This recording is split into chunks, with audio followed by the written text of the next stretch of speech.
Muy buenos días. Estamos dando inicio a esta conversación, este ciclo de conversaciones que organizamos desde el Observatorio Venezolano de Fake News, un proyecto de la Asociación Civil Media Análisis. Estamos ya pues en las semanas previas a las elecciones del 21 de noviembre.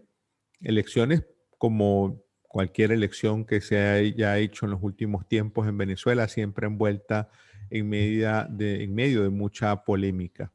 No queremos referirnos hoy a estas elecciones en particular, sino revisar un poco de historia política electoral en Venezuela y tratar de leer esos episodios históricos bajo el prisma de lo que hoy conocemos como fake news.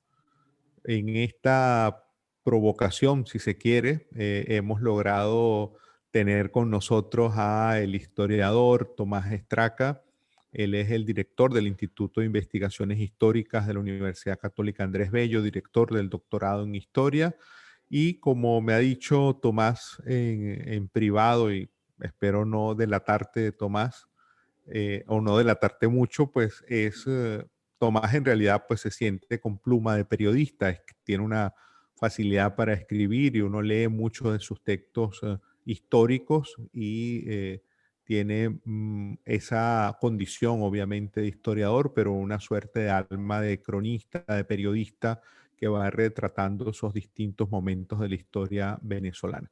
Muchísimas gracias por aceptar la invitación, Tomás, por esta conversación. Te doy la más cordial bienvenida. Gracias, Andrés, por la oportunidad, por hablar de estas cosas. Vamos a ver cómo nos va hablando de los fakes. Vamos a ver qué tan certeros seremos hablando de fakes. Tomás, este término de fake news obviamente es un término, digamos, reciente, ¿no? Una cosa de que se ha acuñado más recientemente, pero mm, la idea de que se ponen a circular noticias falsas y particularmente en el contexto de una campaña electoral, ¿ha estado presente en la historia venezolana con anterioridad? Por supuesto, claro.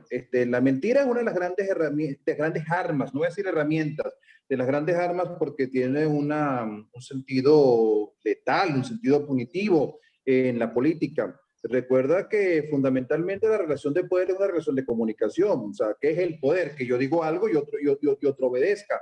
Y bueno, y en la medida en la que otro obedece más, obedece menos, u obedece menos, hecho mano de otros recursos distintos a simplemente de la palabra. Y una de las herramientas fundamentales para que otro te obedezca es seducirlo. La autoritas parte por una especie de es un consentimiento que te da la población cuando vota por ti o acepta tu gobierno que no haya votado por ti por una razón o por otra razón.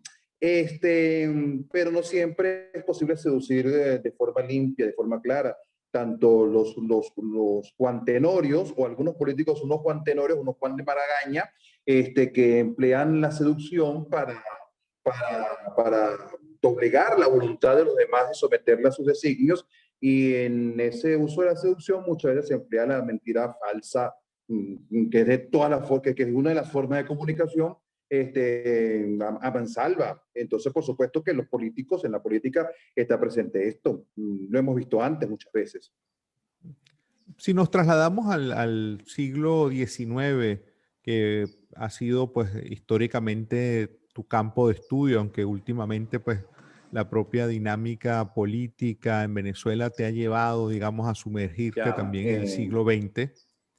En ese siglo XIX, Tomás, ¿cuáles serían a tu juicio los políticos más mentirosos o que apelaron más a la circulación de noticias falsas?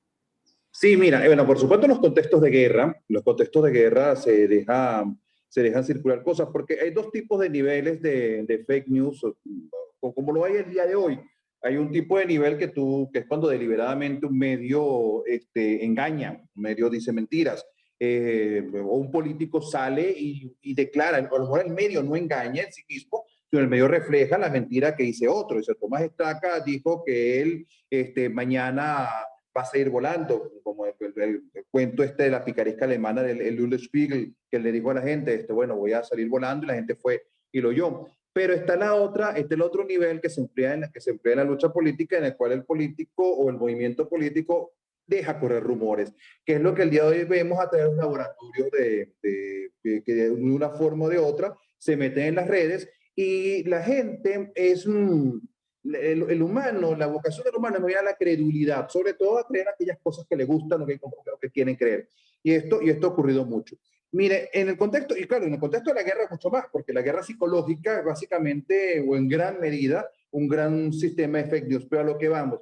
Por ejemplo, cuando se corrió la voz de que Francisco de Miranda iba a vender a la gente, a los ingleses, como esclavos, y que iban a hacer con los huesos de las personas, iban a hacer una especie de Auschwitz avant la letra, ¿no? Iban a hacer paraguas y tal. Entonces, cuando dijeron, Miranda los va a vender como esclavos a los ingleses, Miranda es un agente de los ingleses, ahí no era completamente fake, pero que como agente de los ingleses lo que vas a venderlos, pero estamos hablando no de venderlos en el sentido como lo podemos entender el día de hoy, sociedad esclavista, lo van a vender como esclavos, ahí te das cuenta que eso es una fake news pura y dura. Miranda es un agente del demonio, tiene pactos con el demonio. O, por ejemplo, durante la Guerra Federal, una que fue muy, muy eficiente, es la que dejaron correr los liberales, que dijeron los godos que habían tomado el poder, los liberales habían gobernado no habían gobernado directamente, se habían gobernado con los monagas del 48 al 58. Con el 58 los godos toman el poder, comienza unas tensiones que los conservadores que van a conducir a la Guerra Federal. Y una de las cosas que se corrieron es que la primera medida que van a tomar los godos es reinstituir la esclavitud en Venezuela. Tan poderoso fue esto, tanto miedo hubo, está comprobadísimo, que no se discutió, que no está en la cabeza de absolutamente nadie volver a restituir la esclavitud en Venezuela. Pero tan poderoso fue esto que cuando Páez da su golpe de Estado, porque los godos están divididos entre ellos y al final el ejército da un golpe de Estado y Páez toma el poder por última vez en el 61, en su decreto del 62, de las primeras cosas que dice Páez es que la esclavitud no va a ser restituida. Es decir, tan grande era el rumor, bueno, que Páez se siente obligado a esto. Y cuando en el año 63 los liberales toman el poder, como un ejemplo de que ellos son unos tipos que ellos están a la avanzada, que ellos bajo ningún término, en el Congreso, en el decreto de garantías, ellos establecen que no van a restituir la esclavitud. Es decir, había muchos venezolanos muy preocupados, tanto con Miranda como con Páez, en un momento que estamos hablando de la esclavitud, de que los vuelvan a ser esclavos. Y eso eran simplemente rumores que alguien echó a rodar. Hay otra figura del siglo XIX que en general cuando se le mira, pues se le señala de ser como muy exagerado, que es Antonio Leocadio Guzmán, de ser, digamos, una figura que era obviamente un polemista muy grande, pero también que era alguien que tenía un verbo probablemente exagerado, ¿no? ¿Hay algún tipo de participación de él en general o en generar o alimentar algunas de estas tesis de cosas que en realidad no eran y que funcionaron como mecanismo político en aquel contexto? Había una cosa que te estoy tratando de recordar, cómo era exactamente una suerte de chiste contra Guzmán Blanco, que decían que Guzmán Blanco era hijo de la mentira. Eso decían los conservadores, los enemigos de Guzmán Blanco. Pero pues Guzmán Blanco prometía muchas cosas, y decía muchas cosas, no voy a decir que era un santo. Entonces decíamos, ¿y qué es la mentira? Su papá, Antonio Leocadio Guzmán. O sea, los enemigos llaman la mentira. Antonio Leocadio Guzmán, él era un polemista muy al estilo del siglo XIX. Una de las cosas que diferencian el siglo XIX con el siglo XX, con el siglo XXI, es lo tremendamente descarnados y severos que eran a la hora de atacarse en el debate político, lo cual explica de alguna forma también cómo eso muy fácilmente se trasvasaba o terminaba teniendo como desenlace la guerra. Tú sabes que vuelvo a decirlo de la palabra con su poder. Una de las cosas del humor negro que se emplea mucho, de la descalificación, del bullying, hasta incluso el bullying cultural, como hablan, por ejemplo, que pasa en Cuba, es que tú vas deshumanizando al otro, De ahí que la propaganda política deshumaniza al otro para que después no te sea tan doloroso matarlo, literalmente hablando. Pero no todos querían de conducir las cosas a la violencia, pero así como el día de hoy a muchas personas les parece, sobre todo a la gente ya, que tenemos algunas horas de vuelo, Andrés, como tú y como yo, y algunos con unas horas de vuelo más, nos parece que los muchachos del día de hoy tienen como una especie de generación de cristal, como le dicen, y que son cualquier cosa les ofende. Y es verdad, hay a veces que pues, son simplemente unos malcriados, pero hay a veces que hay cosas que hay que entender. Probablemente si Antonio Leocadio Guzmán nos viera a ti y a mí, nos diera, estos son la generación de cristal, estos tipos todos le ofenden, a como se decía entonces. Entonces, lo que Guzmán era muy pugnaz, ¿no? En sus periódicos, y tal vez exageraba un poco las cosas, y sobre todo el venezolano. Tal vez en el venezolano, que es el periódico que él promueve a partir del año 40, que es el Partido Liberal, ahí sobre todo hace propaganda muy severa, y habría que estudiar con calma qué es un fake news. Pero hay un conjunto de periodiquitos, que eso es otra cosa, que es lo que más se parece el día de hoy a lo que llamamos, a lo que pasa en las redes, que es lo que llaman los pasquines o los libelos, estos pasquines. Pasquines que hasta muy poco era muy común que alguien miren el gesto que estoy haciendo, un multígrafo o alguien en una pequeña imprenta publica unos periodiquitos en los cuales decían cualquier cosa. Y los periquitos venezolanos que tiene el Partido Liberal y que decían que eran de Antonio Leocadio Guzmán tenían nombres tales como el Triquitraqui y el Pim Pam Pum. Pero digo que se llama el Triquitraqui, bueno, ahí no hay demasiado más que señalar. Y hay casos que eran muy severos. Me estoy acordando en particular, porque no sé si no supe decir de un gran caso, aunque todo lo que decían de Sucre, por ejemplo, como ladrón, que Suret era un ladrón, y así lo llamaban, usted es un ladrón, y entonces no va a haber paz, no va a haber justicia hasta que usted no esté en la horca, así hablaban, hasta que usted suba al caldazo, al cadalso, perdón, y Suret era ladrón, eso es un fake news que la prensa promueve. Pero en los otros periodiquitos, como el Pim Pam Pum, o el Triqui Traqui, o la Noche Negra de la Oligarquía, aparecen cosas como, por ejemplo, la violación de Juan Vicente González. Este es un caso de fake news de otro estilo, muy al estilo de lo que podemos ver en algunos posteriormente, porque lo sexual se va a emplear demasiado en Venezuela en este sentido. Es decir, Juan Vicente González, había sido compañero de Antonio Leocadio Guzmán, se va a los conservadores, es su gran contrincante, entonces Antonio Leocadio Guzmán inventa una vez un periodiquito de esto, dicen que fue él, que al hombre saliendo de la imprenta de noche lo agarraron 4 tipos y lo violaron con una vela y sacan esto en la prensa y esto se comenta en Caracas. Es decir, que este tipo de cosas asociadas a Antonio Leocadio Guzmán dentro de la lucha política da mucho para cortar hasta llegar a extremos tan vulgares y tan patéticos como este de mentira. Antonio Leocadio Guzmán comienza a decir que Juan Vicente González, fue al revés, comienza a decir que Juan Vicente González ¿cómo se llama? Tiene una debilidad muy particular por cierto asistente que lo ayuda, y Juan Vicente González saca en la prensa que Antonio Leocadio Guzmán fue el que lo violaron con una vela. Cuando tú llegas a ese nivel, ya no solo es fake news, sino ya, bueno, ya después de eso, ya lo que queda es, bueno, darse a golpes, que fue lo que hicimos los venezolanos, lamentablemente.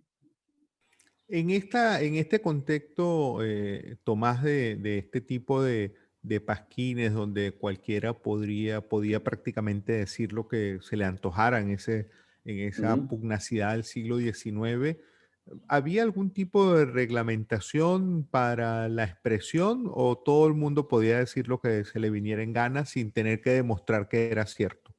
Mira, sí, de hecho esto es interesante porque las primeras leyes de imprenta son leyes para reglamentar lo que se va a decir. O sea, por ejemplo, la primera ley de imprenta que se hace en Venezuela en el año 11, creo que era en 1811, todavía, o 1810 inclusive, todavía no nos habíamos independizado, estamos por independizarnos, pero creo que es a principios del 11, que todavía no se ha declarado la independencia.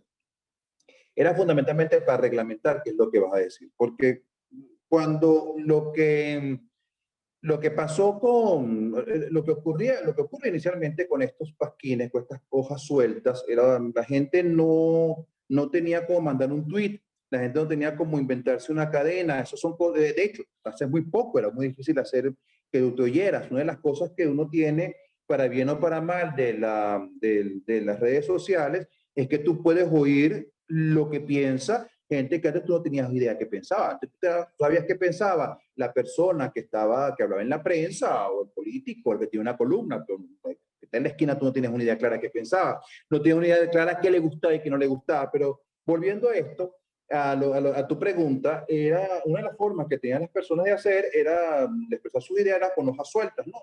Agarrabas ibas a una imprenta, como estas con las que tú imprimías hasta hace poco unas, qué sé yo, invitaciones por una boda o una tarjeta, y mandabas a imprimir 300, 400 hojas sueltas en la que decía Media Análisis y Andrés Cañizales son agentes, qué sé yo, están estrechamente vinculados con fulano y con perencejo, o sea, vamos a inventar, son extraterrestres, está comprobado que Andrés Cañizales es un extraterrestre.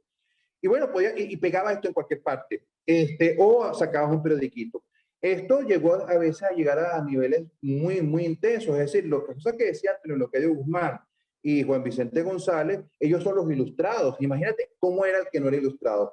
Y entonces se hicieron, la primera legislación era para reglamentar en la medida de lo posible en contra de los infundios, en contra del vilipendio, en contra de esta cosa que es un poco peligroso. El día de hoy estoy pisando terreno que puede ser que es quebradizo, no es que puede ser que es quebradizo, porque no queda mucho espacio tampoco, que es, por ejemplo, el simplemente yo te creo. O sea, no basta simplemente yo te creo. O sea, Tomás Estraca dice. Entonces, y eso antes estaba más reglamentado. Entonces, ¿cómo se defiende la gente? La gente se defiende diciendo cualquier cosa o ataca diciendo cualquier cosa. Mencionaste antes, Tomás, el caso de Antonio Locadio, pero también de su hijo, Guzmán Blanco, que ocupó largamente el poder y también lo asociaste a la mentira. Era, digamos, Guzmán Blanco una persona que desde el poder usaba el espacio del poder para mentir con regularidad. Mira, tú sabes que hay otro nivel. Yo cuando estaba pensando esto de los fake news, desde que me dijiste, he estado dándole vuelta al asunto, ¿no? Y revisando un poco qué se puede entender y qué no se puede entender. Y le pregunté a algunos amigos también sí, yo hice mi tarea. Yo tal vez no tan bien como hubiera querido, pero hice mi tarea.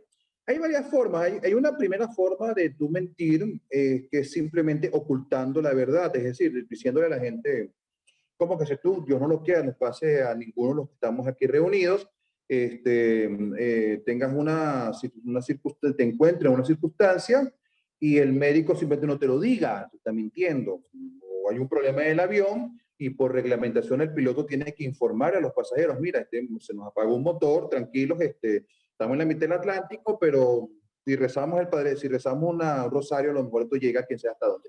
Entonces, tienes que ocultar la verdad. Guzmán Blanco, de la forma más completa, la otra cosa es inventar o falsear la verdad, diciendo que las cosas están mejor de lo que realmente están, o qué sé yo. Entonces, durante el régimen guzmancista, si bien Guzmán, él de joven escribió, no escribía mal, no escribía también con su papá, una cosa que tenía Antonio Leocadio Guzmán, igual que, que Juan Vicente González, es que Antonio Lucario Guzmán era endemoniadamente bien escrito, buen escritor, eso escribe una maravilla. Claro, o sea, parte de la seducción no solamente lo que dices, sino también cómo vas a decir. Si tú quieres seducir a alguien, no solamente que tú le dices, ay, qué ojos tan bonitos tienes, pero tienes que decirlo de alguna manera para que te lo crean, porque si lo vas a decir como quien lee un informe, bueno, no seduce. Entonces, Antonio Guzmán Blanco escribía, pero antes de Guzmán Blanco, desde el poder, tenía gente que le escribía, como Fausto Teodoro de Aldrey, ¿no? O Welly Mercader, por cierto, dos inmigrantes españoles. En la prensa oficiosa, que es el nombre que que le damos los historiadores, que le dan los historiadores del periodismo, la prensa oficiosa, que no es oficial, ese no es un periódico oficial, no es un periódico del Estado. Es un periódico que supuestamente es privado, que supuestamente es independiente, pero que tú sabes quién lo financia y tú sabes a qué línea va. La prensa oficiosa se encargó de rodear a Guzmán Blanco de las más grandes virtudes, de inventar en Guzmán Blanco las más increíbles, sensacionales realizaciones y de atacar a los enemigos de Guzmán Blanco de una forma muy, muy, muy severa. Te voy a poner dos ejemplos.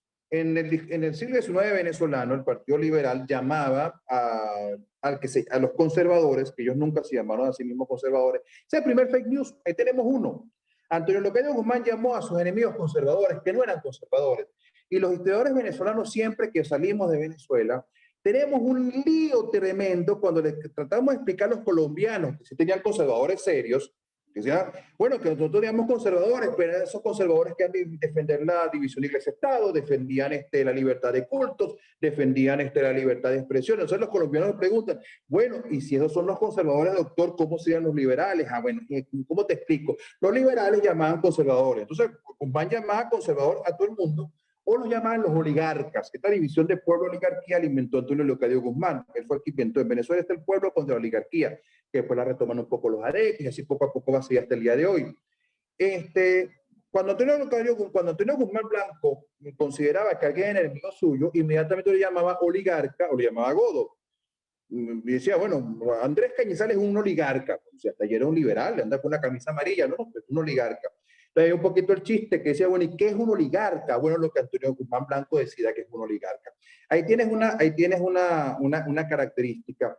Otra característica de Guzmán Blanco es la de atribuirse obras o popularidades de una forma exagerada.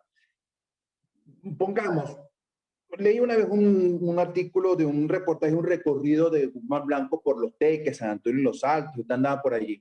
Y escribe el periodista, como por arte de magia, por donde pase el ilustre, va aflorando la civilización. Imagínate, un hombre escribe así. O cuando elevaron la estatua de Guzmán Blanco, hicieron la estatua de Guzmán Blanco, el saludante, Guzmán Blanco dijo que él estaba en contra de esa estatua. Yo no quiero que me haga una estatua. ¿Cómo se les ocurre? Y la frase de Guzmán Blanco es estupenda, que dice, esta estatua se levanta con el consentimiento de todos menos el mío. Sin embargo, yo acepto que se levante esa estatua porque la estatua de Guzmán Blanco es una estatua al pueblo y la plaza de Guzmán Blanco es la plaza del pueblo. Entonces, ese tipo bueno, y claro, y después ya podríamos estudiar con casos de cuentas y otras cosas. Esas son cosas que creo que pueden caer dentro de lo que es la mentira como uso político. O la tergiversación en todo caso. Sí, pasemos al siglo XX, Tomás. O sea, el siglo XX venezolano, una primera parte está muy signado por el largo gobierno de Juan Vicente Gómez. Gómez no era precisamente una persona de mucho hablar, pero logra de alguna manera consolidarse en el poder y también rodearse y construir un aparato de propaganda, un aparato de mentira, un aparato periodístico, pero destinado al elogio, ¿no? de este hombre. ¿Hay algún tipo, a tu juicio, digamos, de hechos que pudiéramos enmarcarlo en esta revisión con esta categoría que estamos viendo ahora de las fake news, de las noticias falsas, en relación con aquel periodo? También previo a Gómez está también, no largo en el tiempo, pero también muy sustancioso en esta temática, que es la de su compadre Cipriano Castro, ¿no? Que también era una persona muy expresiva, ¿no? Sí, tú sabes que en términos de periodismo oficioso, si bien Guzmán Blanco era bueno, hizo casi todo lo que uno piensa que podía hacerse, sobre todo en los estándares del siglo XIX, él era una especie de aprendiz con respecto a lo que hacer Gómez y Cipriano Castro y Gómez, claro, pero es que los venezolanos a veces tendemos a separar a Guzmán Blanco de Gómez y Cipriano Castro. Y yo los veo como una misma, es como un mismo, a pesar de que llegan los andinos y hay un cambio en la élite, pero es un mismo bloque de 70 años de autocracias en Venezuela. Hay que ver lo que significa esto, ¿no? Venezuela que en el siglo XX se convierte en una referente de democracia, al final del siglo XX, después, bueno, en el siglo XXI está cambiando a ser lo que está haciendo. En el siglo XIX Venezuela es visto como el país de las dictaduras, porque son 70 años. Es decir, desde 1870 que Guzmán Blanco llega al poder, hasta 1935, que Gómez se muere, continuas autocracias. Entonces, claro, estas autocracias, si bien hay diferencias, ellos, muchos de los funcionarios de las leyes, hay mayor continuidad, hay más continuidades que rupturas.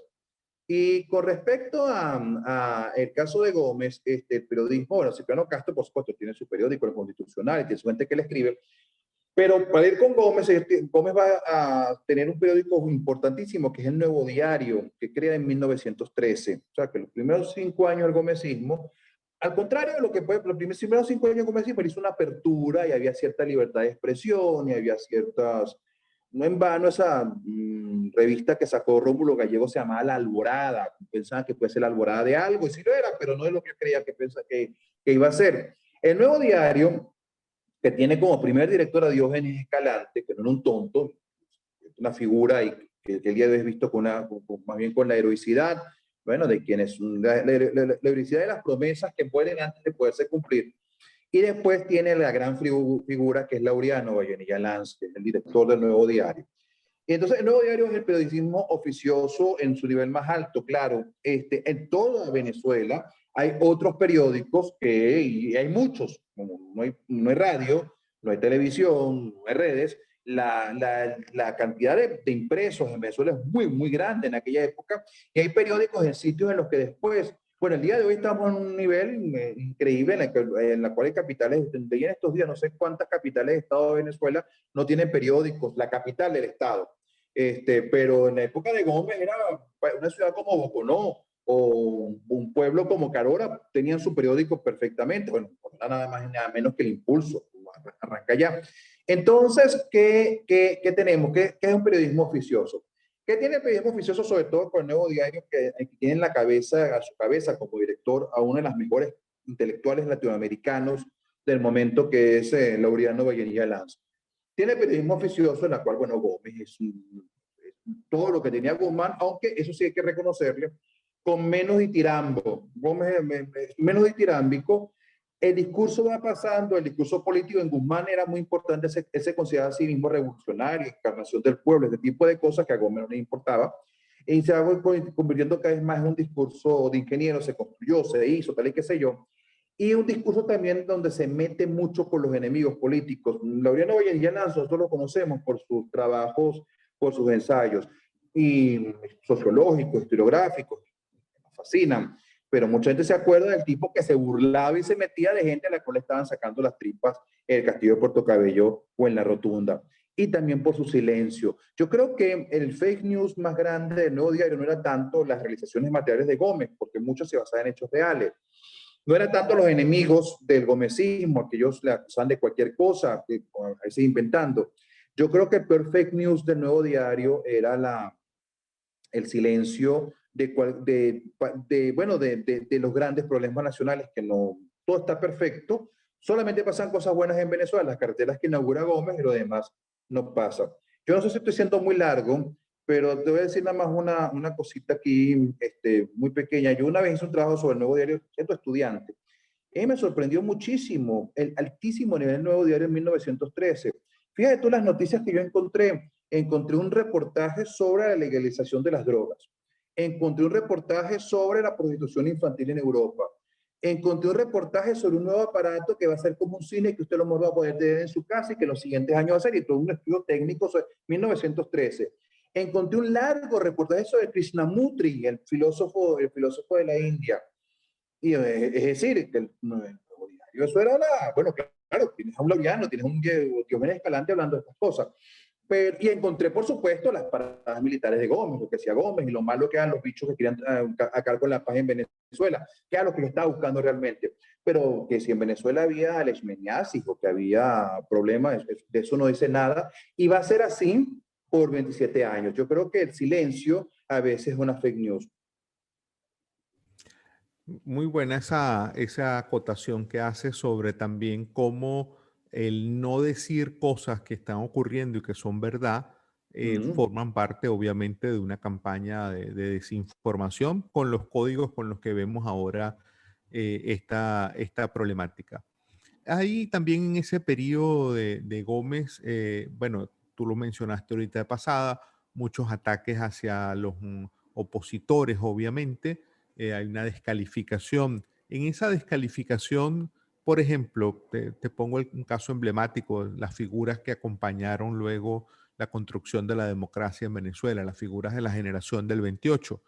¿Cómo procesa el aparato de propaganda del gomecismo a estos jóvenes? ¿Cómo construye de alguna manera fake news para descalificarlos a los ojos, digamos, de lo que era esa, vamos a decir, opinión pública, pero bueno, era una opinión pública citadina, culta, muy limitada, pues no era todo el país. Claro, porque tú sabes que esto es una de las cosas que habría que estudiar en el caso del gomecismo. Ya con los partidos políticos creo que es un poco más fácil, porque hay una cosa que sale en la prensa y esa es la opinión. Cuando el gran periódico oficioso de Guzmán Blanco se llama La Opinión Nacional, es porque para Guzmán Blanco esa es la opinión. Bueno, y los campesinos no tienen opinión, el pueblo no tiene opinión.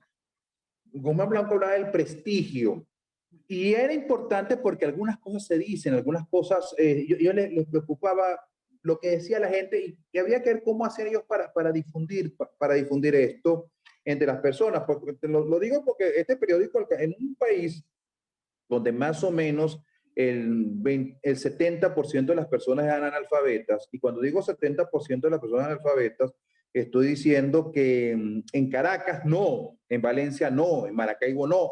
Caracas, Valencia, Maracaibo, seguramente el 70% sabía leer y escribir y no sabía leer y escribir el 30, el 20%. Pues tú te ibas para Tucupido, te ibas para Sarasa, te ibas para, qué sé yo, bueno, vamos a irnos más lejos, para Alpargatón, o te ibas para Yaguaraparo, probablemente te puedes encontrar con un 80% de analfabetas. Es decir, esto es... Entonces, ¿cómo ellos convencían a la gente? Eso habría que verlo. Pero bueno, había mucho discurso, eso no lo comenté al principio. La oratoria era muy importante, pero eso vamos a hablar porque esa es otra pregunta, así que me la puedo hacer después. ¿Qué van a decir los gomecistas de sus enemigos? Bueno, la primera cosa es que Gómez es un hombre absolutamente abnegado, y es, todos los políticos del siglo XIX lo dicen. Yo estoy en el poder porque no me queda otra alternativa, yo estoy en el poder porque el pueblo lo pide, yo estoy en el poder porque la patria me lo exige. Hay una frase que se repite mucho, yo quiero irme a la dulzura, a la tranquilidad de mi hogar, yo solo me siento bien trabajando en mi hogar, yo me meto a político, yo estoy en la política por una circunstancia. Y Gómez es la abnegación pura, es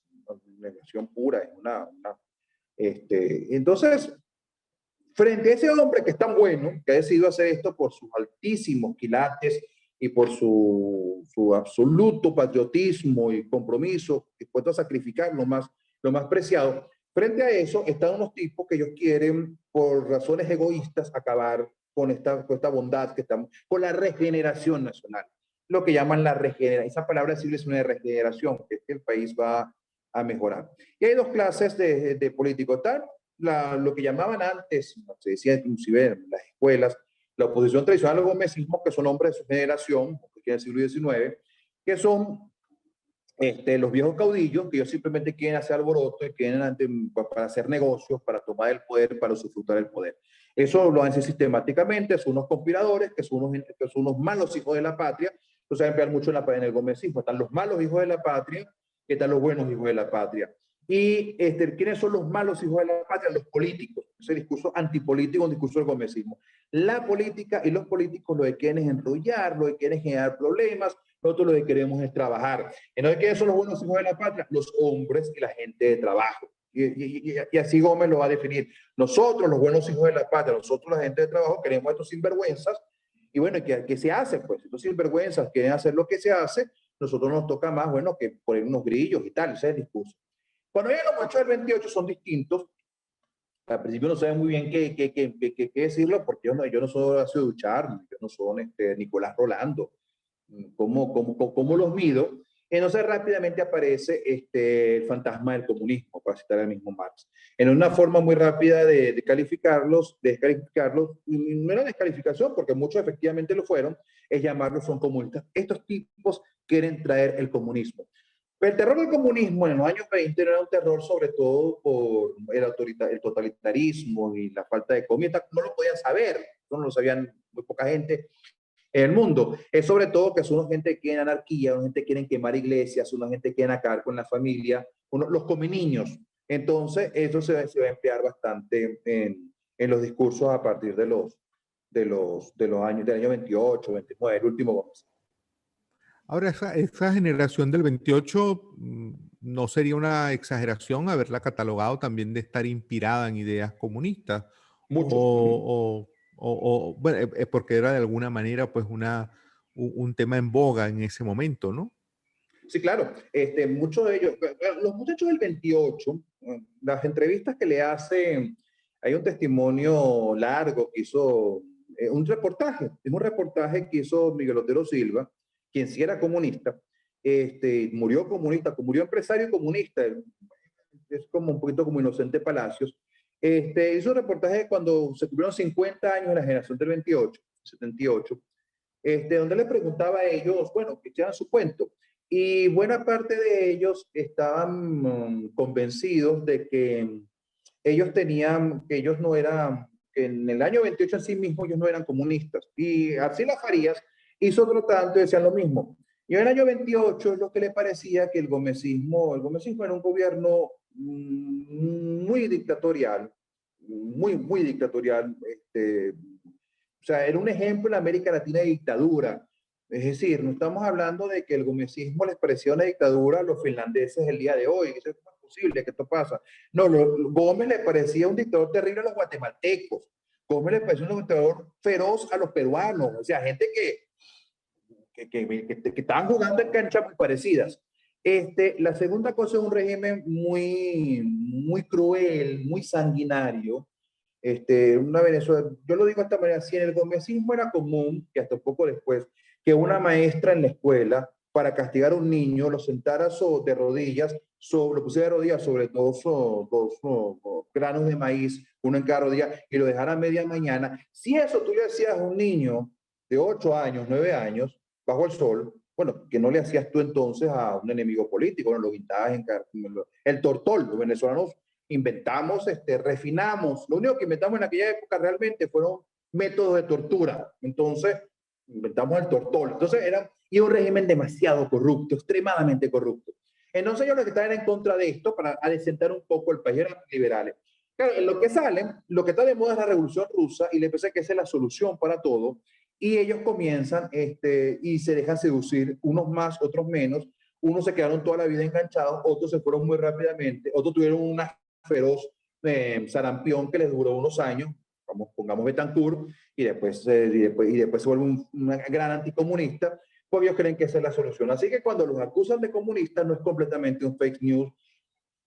Tal vez en el año 28 en sí mismo lo era, pero ya rápidamente, ya en el 35, cuando hacen el libro rojo, por ejemplo, eso no, que es una gran operación propagandística extraordinaria, eso no era completamente un fake news. Luego la Venezuela que entra ya, digamos, en la lucha política, post Gómez, post López Contreras. Bueno, hay un proceso, pues no ocurrió, digamos, de forma espontánea, pero ubicándonos ya en la Venezuela de los años 40, donde ya hay una pugnacidad política, se legalizan partidos, hay distintos puntos de vista sobre los problemas neurálgicos del país. Allí también hay un caldo de cultivo, digamos, para usar, digamos, el falseamiento, las cosas que son mentiras, de cara a descalificar al adversario político. Pasamos a tener, digamos, se fomenta mucho más, ¿no? Esa figura de las noticias falseadas, los fake news, en relación a esa pugnacidad, esa lucha política. Sí, claro. Venezuela había dejado atrás la libertad de prensa, porque una cosa que tenía Antonio Leocadio Guzmán y Juan Vicente González y sus periodiquitos es que había un clima de esencial libertad de expresión. Sublet tiene que tragarse muchos sapos vivos, y a Sublet se le atribuye aquella famosa frase, ¿no? De que un peligro no es que el pueblo se ría del presidente, sino que el presidente se ría del pueblo. Y Sublet pasa a la historia como el gran, como un gran cívico. No, sí, en general, al final tiene al final se le va de las manos y tiene que actuar con muchísima fiereza, la verdad. Pero en general hay un clima de libertad de expresión. Entonces, de tal manera que, por eso a partir de la Guerra Federal o a partir de Guzmán Blanco, cuando hablamos de fake news lo estamos poniendo sobre todo en los periódicos que podían circular, los oficiosos, por los que hablan de otra cosa, o los que escribían en pasquines, la gente que ponía que una hoja suelta, que siempre había, pero ya no con libertad, sino, tú sabes, de forma más o menos clandestina.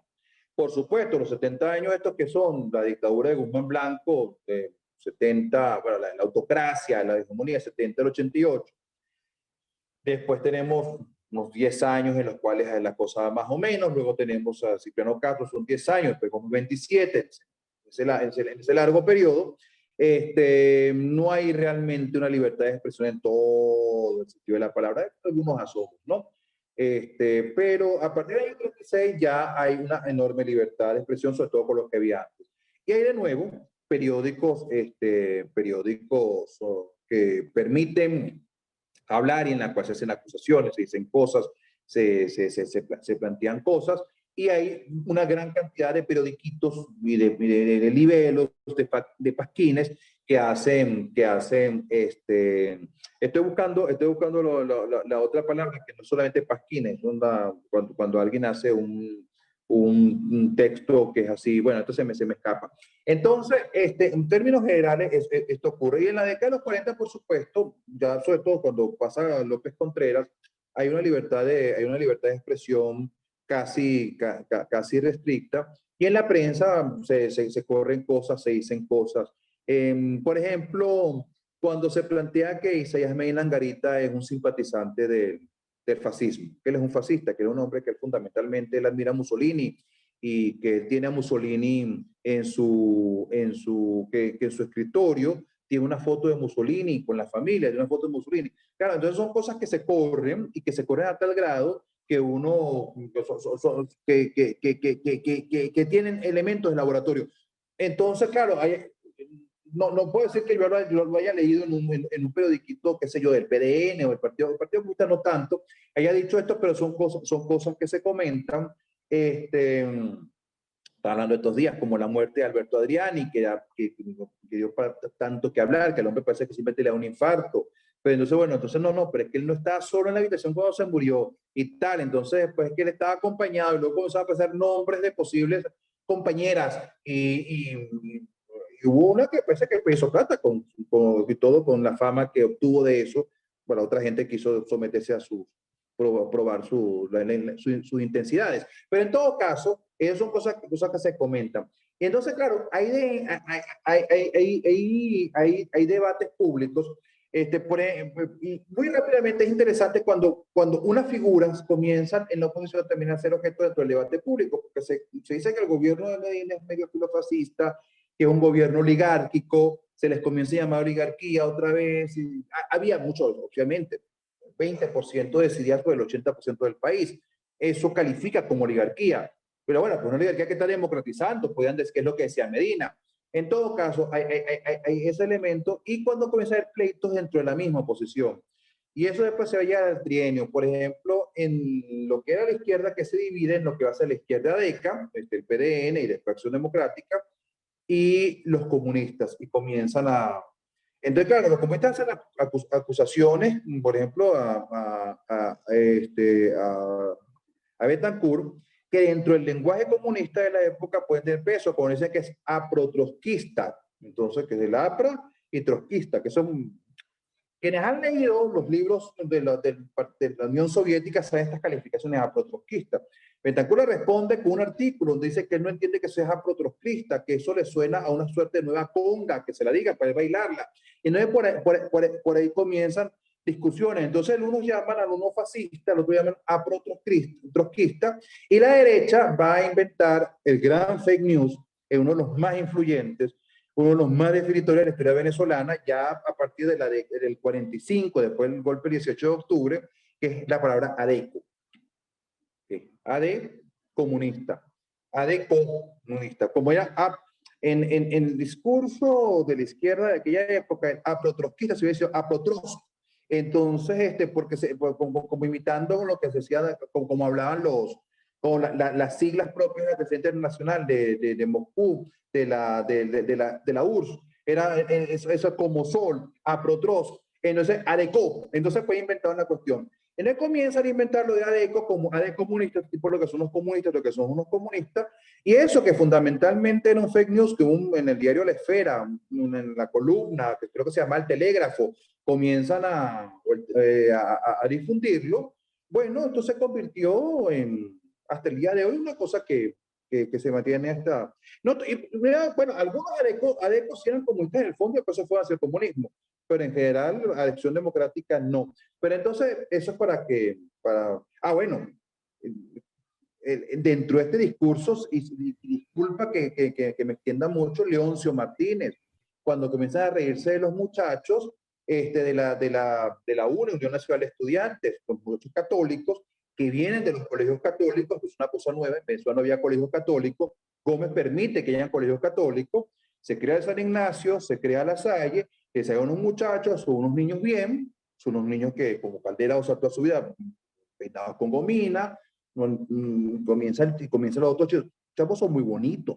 Entonces los llaman los efebos, los efebos, los efebos. Y claro, eso el día de hoy no suena un chiste tan, bueno, pues eso que llaman efebos, bueno, efebos suena a pecado griego. Cualquiera que había ido para misa, y todo el mundo iba para misa, sabe lo que es pecado griego.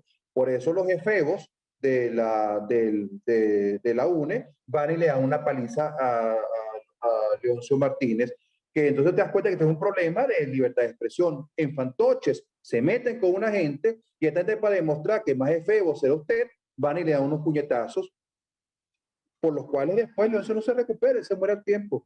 Al viejo no aguantó los golpes. Entonces ahí nos damos cuenta que sí, florece el fake news. Hay algo, Tomás, o sea, que en las distintas conversaciones que he tenido contigo, leyendo tus libros, artículos, en esa mirada tuya sobre Venezuela, no solamente es la mirada del historiador, sino también hay muchas claves que me atrevería a decir del analista social, del sociólogo que intenta comprender el alma venezolana, cosa que es algo inacible, pero en buena medida tú no solamente registras lo que ocurrió, sino que le das una interpretación a eso, ¿no? Y hago esta introducción para comentarte, ya estamos por cerrar el evento, pero uno podría pensar que ha habido en estos distintos momentos de la historia venezolana una cierta predisposición, una cierta simpatía del venezolano por las noticias falsas, por aquello que es exagerado, que es escabroso, que de alguna manera tiene, digamos, algo, una segunda intención, ¿no? O sea, en general uno puede pensar que eso es algo que ha estado presente. Es que el humor, claro, vuelvo a lo de la seducción, mientras más divertido y más atractivo, más llama la atención. En el pedagógico, donde yo estudié, yo vi una materia que se llama Comunicación Social y Educación. Por distintas razones no creo que aprendí demasiado esta materia. Ahí no fue donde elegí tu libro, por cierto, solo leí en otra materia de pedagogía. Ahí no fue.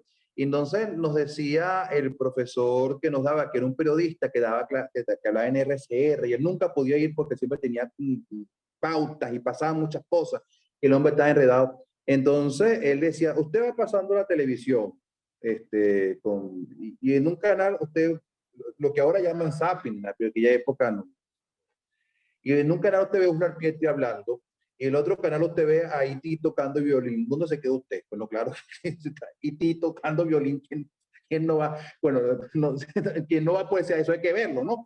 Entonces, Iti tocando violín llama la atención. Hay dos cosas con esto del fake news. Tiene que ser verosímil, pues tiene que ser un buen chisme. Sobre todo tiene que tener cosas de buen chisme.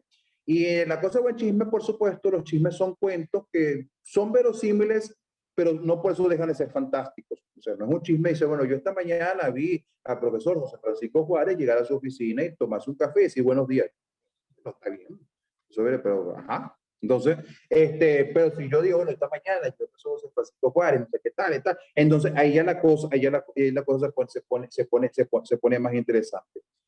El fake news, probablemente, como quiere atacar sobre todo los temores y los sentimientos, no va al cerebro, sino va sobre todo bueno, va al cerebro, pero en segunda instancia. Eso sobre todo ataca sentimientos y los temores, las rabias de las personas y los amores.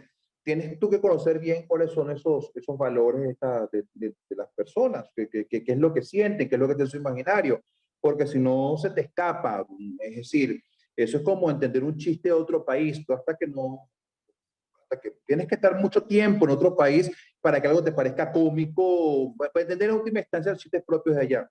Y claro, en la personalidad de la cultura de venezolano, como hemos visto, el tema del humor está presente y a la gente le encanta.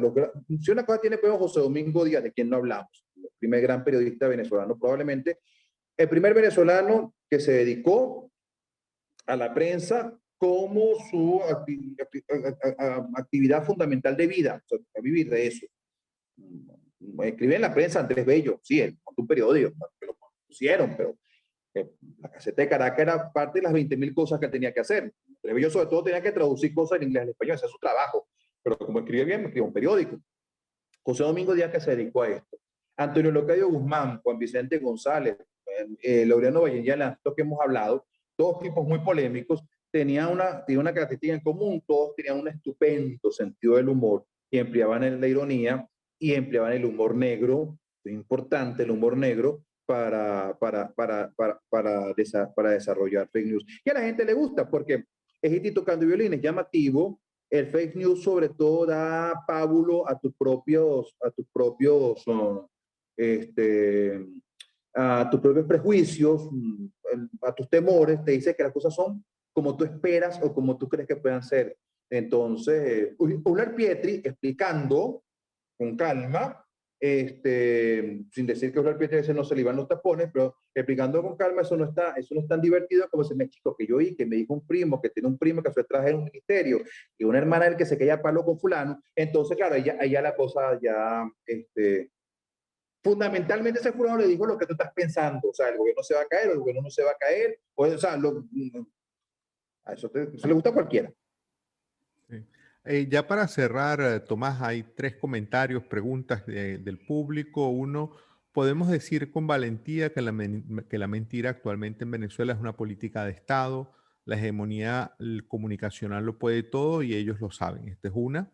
Si la muerte de Chávez es todo un misterio informativo y se demuestra la verdadera fecha de su deceso, sería una noticia falsa todo lo que hemos vivido, todo lo que todo lo que hoy vivimos. Y una última, en este tramo de la historia, son cosas más del contexto actual, en este tramo de la historia Claro. hay gente que cree que cree en ese bulo según el cual la educación pública y gratuita llegó con Chávez.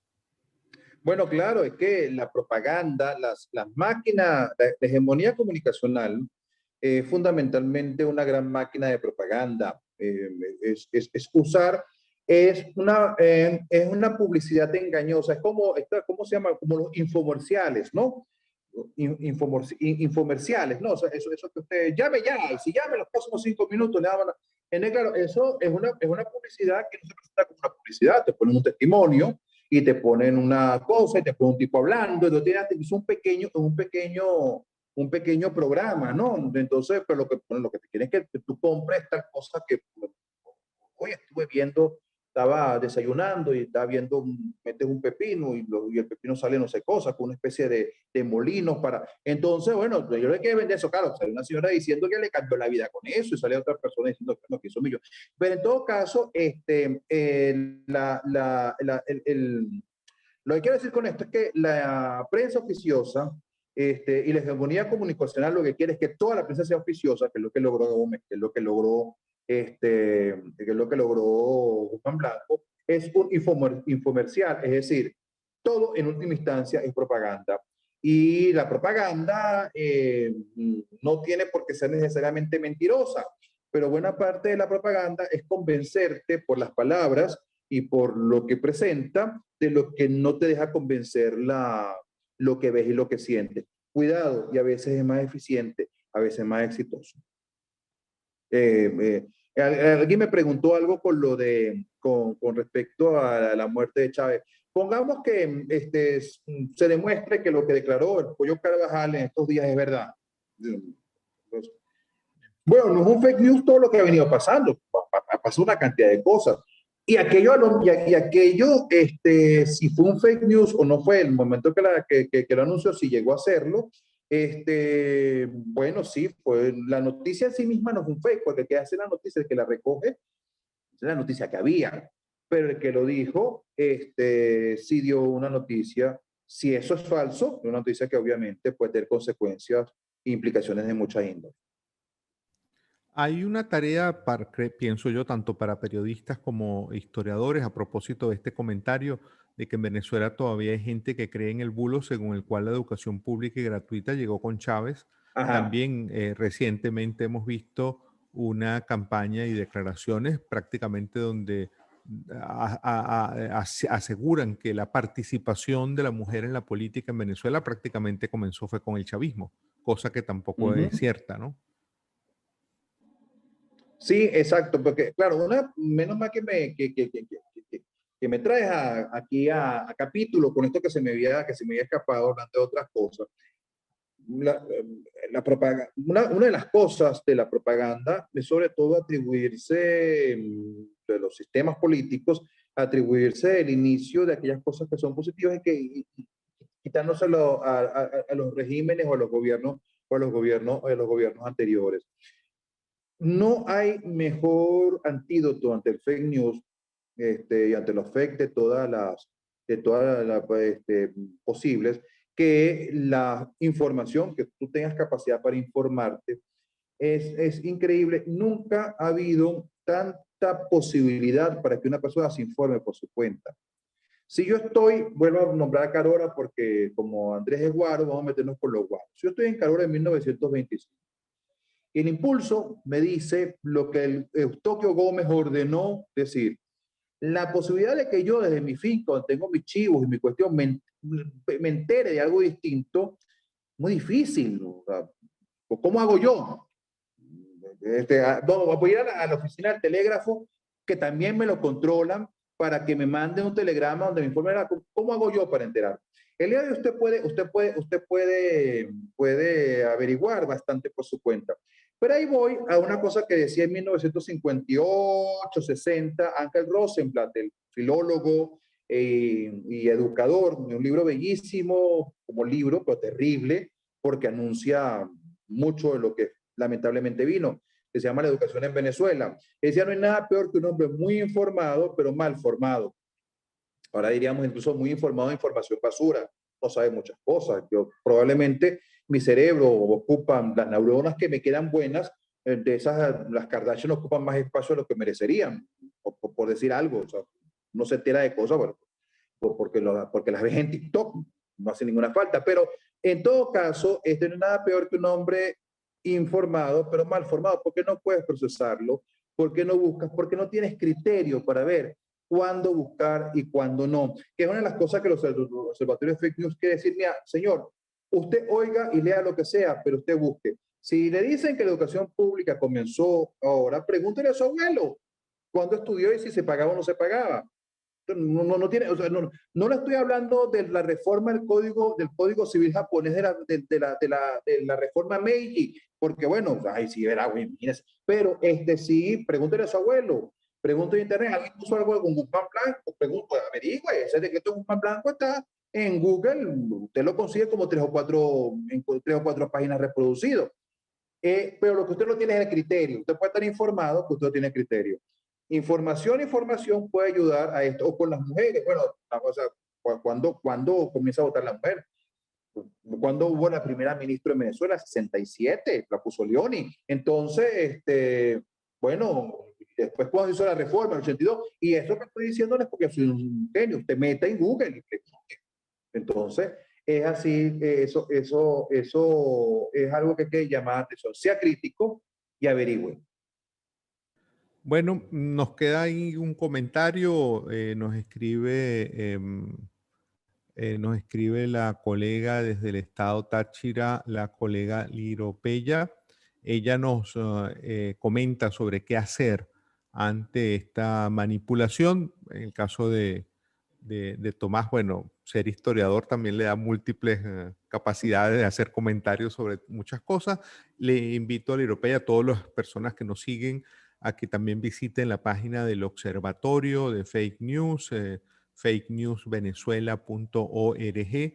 Allí también hay una cantidad de materiales de cómo la ciudadanía se está preparando ante lo que vivimos. Y voy a concluir con una cifra que acabo de ver hoy, pero que me resulta tan llamativa y que probablemente nos coloque en esa Venezuela de los años 20, donde las personas estaban aisladas y no tenían manera de contrastar lo que estaba ocurriendo, salvo lo que les decía el periódico, que a su vez estaba controlado por el gomecismo. En un 60%, es decir, 6 de cada 10 hogares en Venezuela no tienen una conexión a Internet estable, una conexión doméstica a Internet estable, con lo cual, digamos, hay mucha gente conectada a los teléfonos, pero con datos, etcétera, y eso obviamente coloca en una situación de bastante vulnerabilidad a muchos venezolanos que no tienen la posibilidad de estar conectados a un buen internet y estar buscando y contrastando información como debería ocurrir en este contexto de tantas noticias falsas y tantas fake news que circulan. Tomás, quiero agradecerte tu tiempo, buena disposición. Eres un amigo de aquí de la casa y bueno, pues de verdad muy complacido de esta conversación contigo. La próxima será, esperamos hacer algún día un brindis presencial y poder tenerte para escucharte en persona.